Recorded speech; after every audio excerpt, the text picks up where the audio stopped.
Oi pessoal, sejam muito bem-vindos a mais um vídeo do canal e hoje eu vou trazer mais um caso criminal. Então se você gosta desse tipo de conteúdo e desse tipo de informação, já se inscreve para ficar por dentro sempre que sair vídeo novo e também não esquece de deixar o like no final do vídeo se você gostar do conteúdo. Então é isso, eu vou puxar a vinheta e vamos começar o caso de hoje.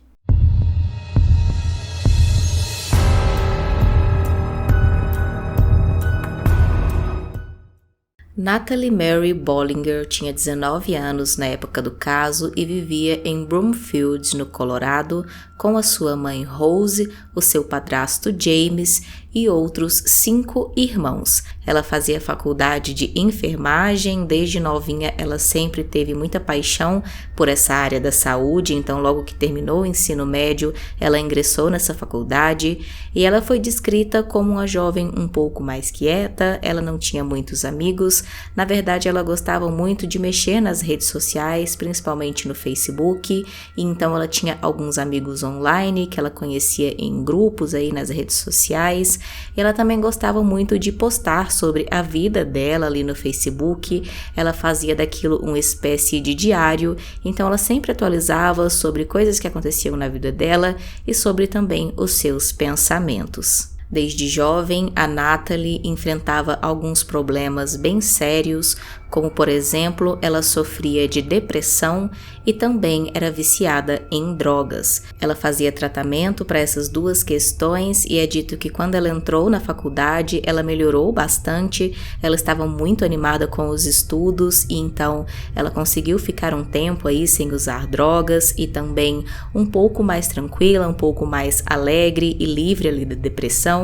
Porém, mesmo assim, às vezes ela ainda tinha algumas recaídas, mas era sempre ajudada pela família e pelos seus amigos. E como eu disse, ela também gostava de desabafar sobre isso nas suas redes sociais. Segundo a família, por conta desses problemas de depressão que a Natalie sofria desde muito jovem, ela já tinha sim tido pensamentos suicidas, eles já tinham percebido isso, ela tinha externalizado, porém, como eu disse, ela estava fazendo tratamento e estava conseguindo aos poucos ter uma vida mais tranquila.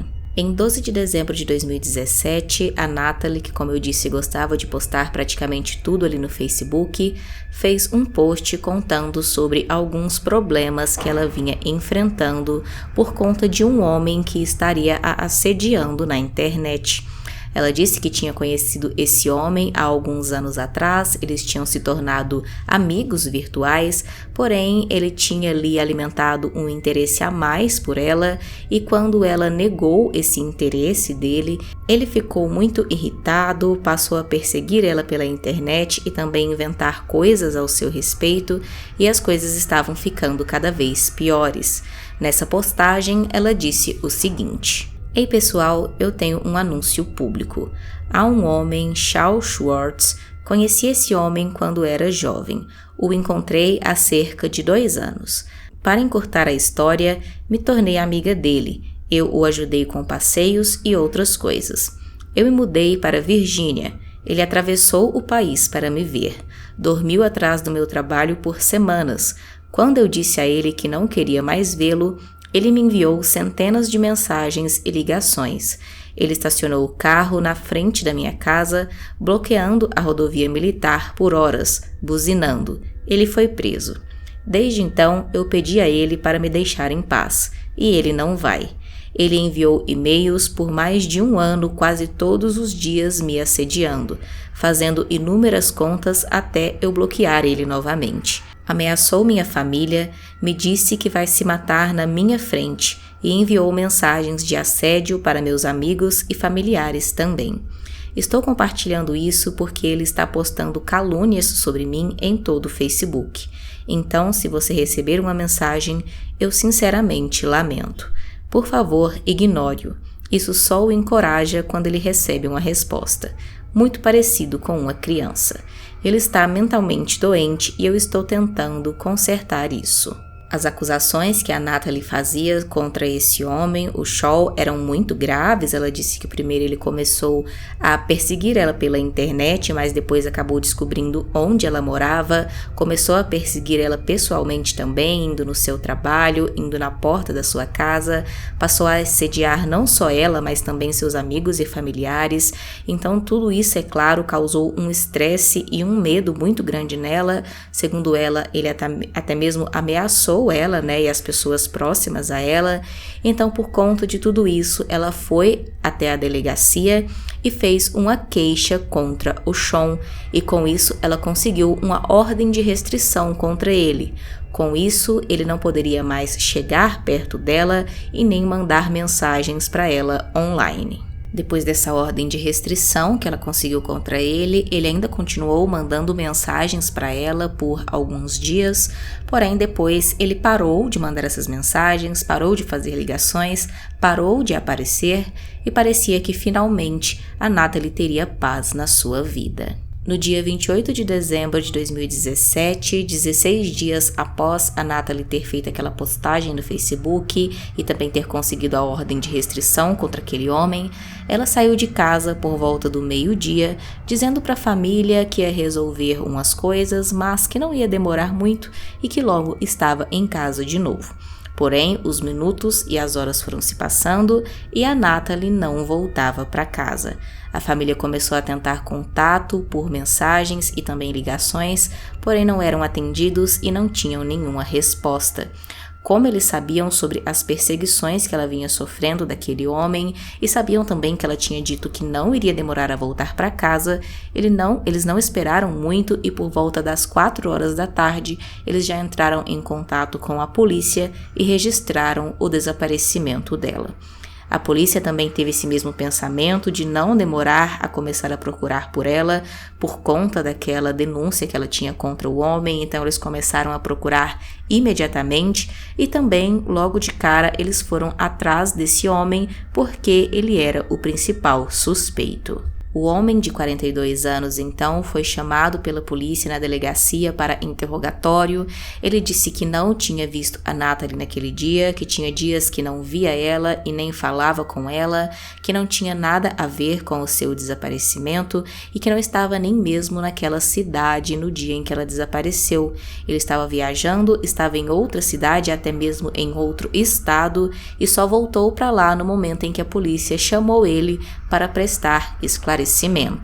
A polícia conseguiu confirmar que, de fato, o Shawn não estava na cidade no momento do desaparecimento da Natalie, mas mesmo assim eles ainda conseguiram um mandado de buscas para a casa dele, foi tudo revistado lá e também eles não conseguiram encontrar nada que ligasse ele ao desaparecimento da Natalie. Então, mesmo tendo uma forte suspeita contra ele, ele foi deixado de lado nas investigações. Tudo isso aconteceu no mesmo dia do desaparecimento da Natalie, a polícia agiu super rápido nesse caso e então logo a mídia também já estava sabendo sobre o caso e sobre o suposto envolvimento do Shawn no desaparecimento dela, sobre a questão de ele perseguir ela ali nas redes sociais e também pessoalmente. Então a imprensa começou basicamente a perseguir o Shawn, querendo declarações, querendo que ele desse entrevistas e esclarecimentos e todos, a mídia e também a população já estavam considerando ele como um culpado mesmo do desaparecimento dela, afinal de contas era mesmo muito suspeito e uma coincidência muito grande ela ter conseguido ali aquela ordem de restrição contra ele apenas alguns dias atrás e ela ter então desaparecido ali logo em seguida.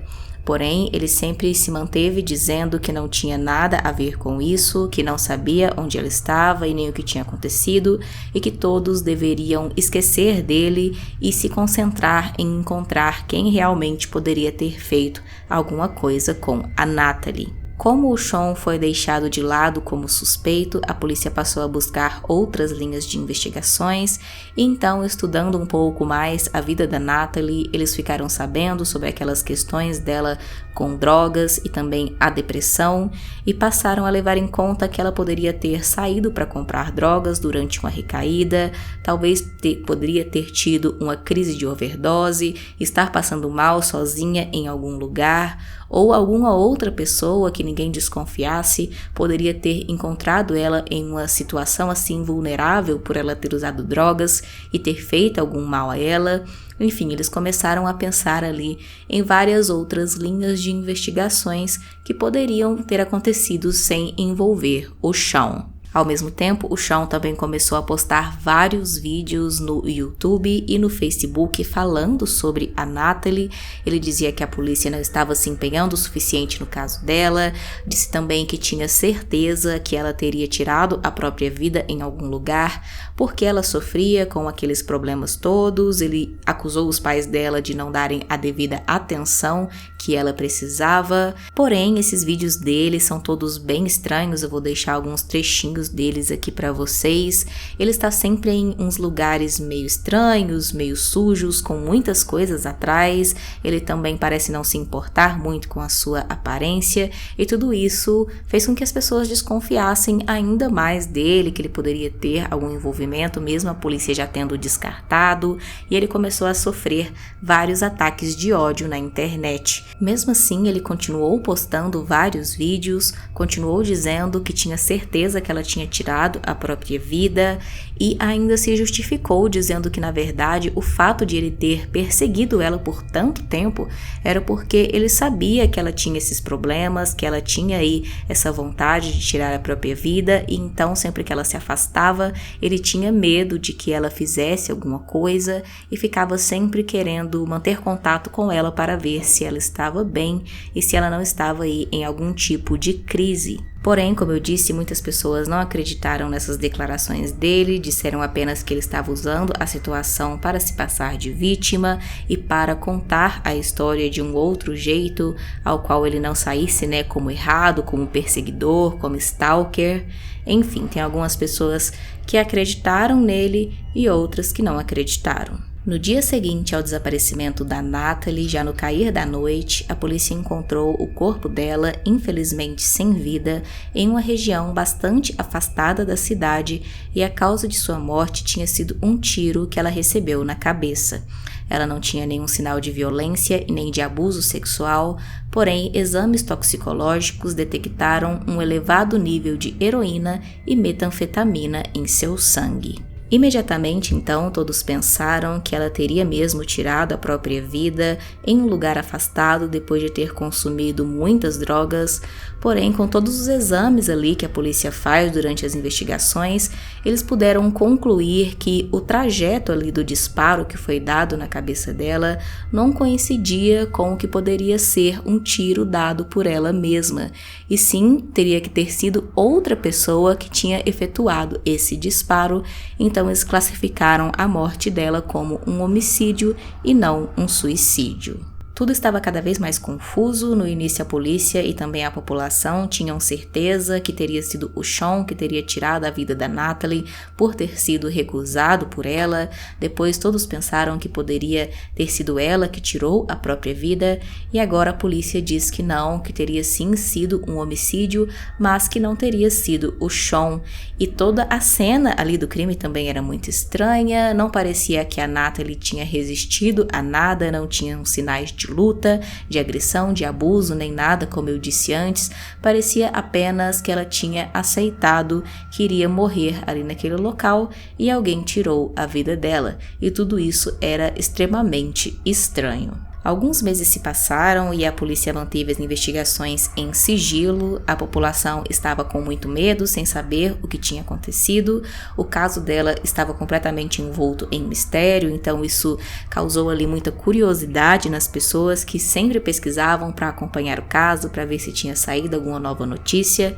Porém, isso só aconteceu em fevereiro de 2018, quando a polícia finalmente fez ali uma declaração para a imprensa, dizendo que eles tinham um novo suspeito no caso. O suspeito era um homem chamado Joseph Michael Lopes, de 23 anos, que até então não tinha sido considerado como suspeito. Ninguém nem mesmo sabia quem era esse homem, nenhum amigo da Natalie ou familiar conhecia esse rapaz, então todos ficaram sem entender muita coisa quando a polícia colocou ele como como suspeito, mas logo eles explicaram o que tinha acontecido. Eles disseram que conseguiram chegar até esse homem através da quebra do sigilo telefônico da Natalie.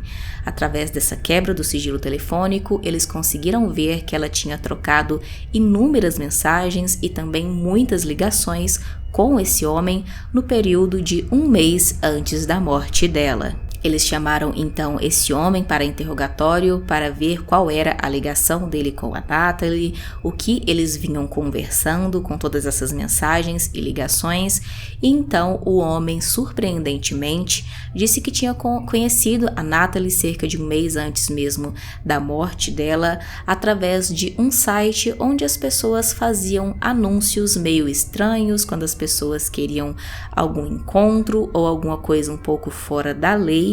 E ele disse que a Natalie teria feito um anúncio nesse site dizendo que precisava de um assassino profissional para tirar a vida dela mesma.